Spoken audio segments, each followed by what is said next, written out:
बुद्ध आणि त्यांचा धम्म. Doctor B.R. Ambedkar.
सर्वांना माहित असलेला फायदा आणि तोटा या आणि इतर अनेक परस्पर विरोधी जोड्यांचा जगातील प्रत्येक वस्तूशी अविभाज्य संबंध आहे. म्हणून जगात कोणताही मनुष्य संपूर्ण सुखी नाही किंवा संपूर्ण दुःखी नाही. 34 सुख आणि दुःख यांचे स्वरूप संमिश्र आहे असे जेव्हा मला दिसून येते तेव्हा राजपद आणि गुलामगिरी या दोन्ही गोष्टी एकच आहेत असे मी समजतो. राजा नेहमीच हस्त नसतो किंवा गुलाम नेहमीच दुःखात नसतो. 35 राजा होणे म्हणजे अधिक व्यापक अशा जबाबदाऱ्या स्वीकारणे होय आणि म्हणून राजाची दुःखे मोठी असतात. कारण राजा हा खुंटीसारखा आहे. तो जगासाठी त्रास सहन करीत असतो. 36 जे राजपद जाण्याची भीती असते आणि ज्याला कपटीपणाचे वर्तन आवडते अशा राजपदावर जर राजाची निष्ठा असेल तर तो राजा दुर्दैवी होय आणि याउलट जर त्यावर त्याची निष्ठा नसेल तर असल्या भित्र्या राजाला सुख तरी कसे मिळणार. 37 आणि संबंध पृथ्वी जिंकल्यानंतर जर फक्त एकाच शहराचा उपयोग वसतिस्थान म्हणून होऊ शकतो आणि त्यातही जर फक्त एकच घर हे निवास स्थान होऊ शकते तर मग राज्यपद म्हणजे केवळ इतरांसाठी केलेले कष्टच नव्हेत काय.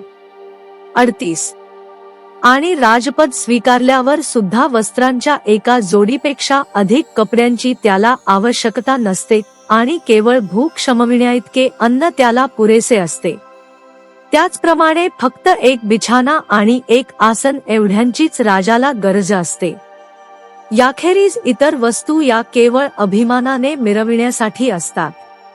39 आणि समाधान लाभावे म्हणून जर या सर्व फलांची अपेक्षा असेल तर राज्याशिवायही मी संतुष्ट राहू शकेन आणि जर माणसाला या जगात एकदा समाधान लाभले तर मग बाकी सगळ्या गोष्टी अनावश्यक नाहीत काय.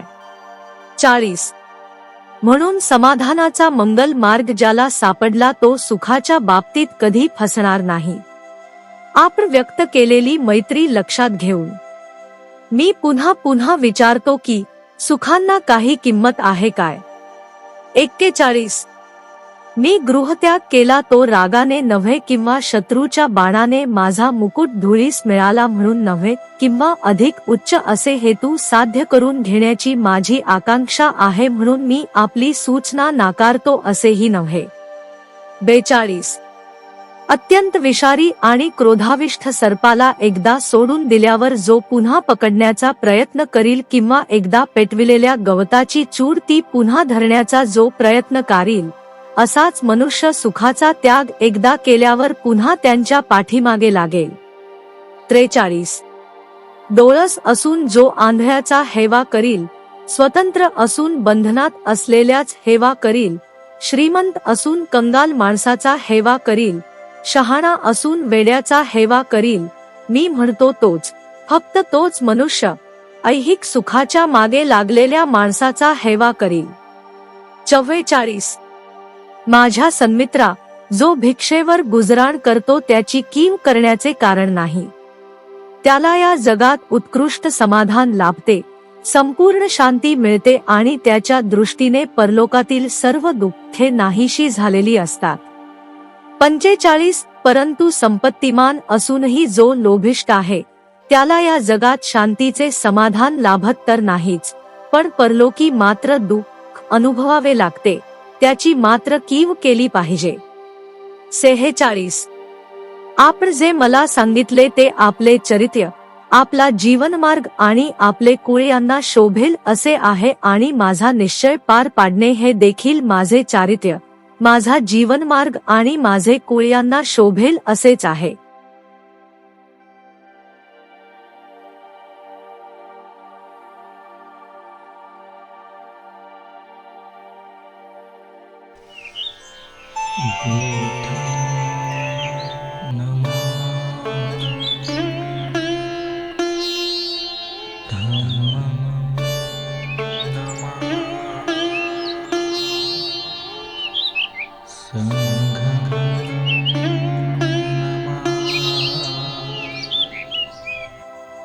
चार गौतमाचे उत्तर. उत्तरार्ध. 1. जगातील कलहामुळे मी घायाळ झालो आहे आणि शांतात मिळविण्याच्या इच्छेने मी बाहेर पडलो आहे. या दुःखाचा अंत करण्याऐवजी या पृथ्वीचेच राज्य काय पण स्वर्गलोकाच्याही राज्याची अपेक्षा मी करणार नाही. 2. आणि महाराज, 3 पुरुषार्थाचा पाठपुरावा करणे हा मानवाचा सर्वोच्च उद्देश होय. हे जे आप मला सांगितले आणि जे इष्ट आहे असे मला वाटते ते दुःख होय असे आप म्हणता, त्याविषयी बोलाव्याचे म्हणजे आपले ते 3 पुरुषार्थ शाश्वत नाहीत आणि संतोषदायकही नाहीत. 3. आणि आपण म्हणता वृद्धापकाळ येईपर्यंत थांब, कारण यौवन हे नेहमी बदलणारे असते. याविषयी बोलाव्याचे म्हणजे हा निर्णयाचा अभावच अनिश्चित आहे, कारण वृद्धावस्थेतही अस्थिरता असे शकते. 4. परंतु ज्या अर्थी दैव आपल्या कलेत इतके कुशल आहे की ते जगाला कोणत्याही काळी आपल्या कह्यात ठेवू शकते, त्या अर्थी ज्याला शांततेची इच्छा आहे आणि मृत्यू केव्हा येईल हे माहिती नाही, असा कोणता शहाणा मनुष्य वृद्धापकाळाची वाट पाहत बसेल. 5. वृद्धत्वरूपी शस्त्राने आणि जिकडे तिकडे पसरलेल्या रोगरूपी बाणांनी दैवाच्या अरण्यात हरणाप्रमाणे धाव घेणाऱ्या प्राणीमात्रावर प्रहार करीत मृत्यू ज्या वेळे एखाद्या शिकायाप्रमाणे तत्परतेने उभा असतो, त्यावेळी दीर्घायुष्याची इच्छा कुणाच्या मनात निर्माण होऊ शकेल. 6. ज्याचे अंतःकरण दयेने पूर्णपणे भरलेले आहे अशा धार्मिक माणसाच्या मार्गाची निवड करणे हेच तरुण, वृद्ध किंवा लहान मूल यांना योग्य ठरेल. 7. आणि आपण म्हणतो की तुझ्या वंशाला शोभणारे आणि उत्कृष्ट फळ देणारे असे यज्ञ तू धर्मासाठी नेहमी करीत राहा, अशा यज्ञांना माझा दुरूनच नमस्कार. दुसऱ्यांना दुःख देऊन मिळणारे कोणतेही फळ मिळविण्याची माझी इच्छा नाही. 8. भावी फळाच्या आशेने असहाय्य पशुला ठार करण्याने यज्ञाचे फळ जरी शाश्वत मिळणारे असेल तरीही दयाशील आणि सहृदय माणसाच्या दृष्टीने ती अयोग्य कृतीच ठरेल. 9. आत्मसंयमन, नैतिक आचरण आणि वासनेचा संपूर्ण अभाव हा खरा धर्म जरी दुसऱ्या एखाद्या अगदी निराळ्या नीतिनियमात बसत नसला तरी देखील केवळ हत्या करून सर्वोत्कृष्ट फळ मिळते असे म्हटले जाते, त्या यज्ञाच्या नियमानुसार वागणे योग्य होणार नाही. 10. दुसऱ्याला दुःख देऊन मिळविलेले जे समाधान माणसाला या जगात असताना लाभते ते देखील शहाण्या, दयाशील अंतःकरणाला तिरस्करणीय वाटते. असे असेल तर मग आपण बघितलेले दुसऱ्या जन्मातील कदाचित मिळणारे सुख त्याला कसे लावेल. 11. भावी फळासाठी कृती करण्याचा मोह मला पडत नाही. महाराज, पुढच्या जन्माच्या कल्पनेत माझे मन रमत नाही. असल्या कृती अनिश्चित असतात आणि ढगातून कोसळणाऱ्या पावसाने मारा होत असलेल्या रोपट्याप्रमाणे त्या आपल्या मार्गावर हेलकावे खात असतात. 12. स्वत राजाने आपले हात जोडून उत्तर दिले, तुझी इच्छा तू पूर्ण करण्यास माझी हरकत नाही. तुला जे जे काही करावयाचे आहे ते सिद्धीस गेल्यानंतर मला भेटण्याची कृपा कर.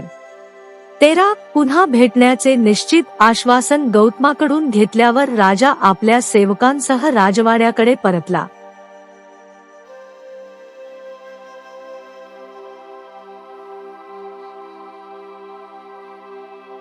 भवतु सब्ब मंगलम. साधू साधू साधू साधू.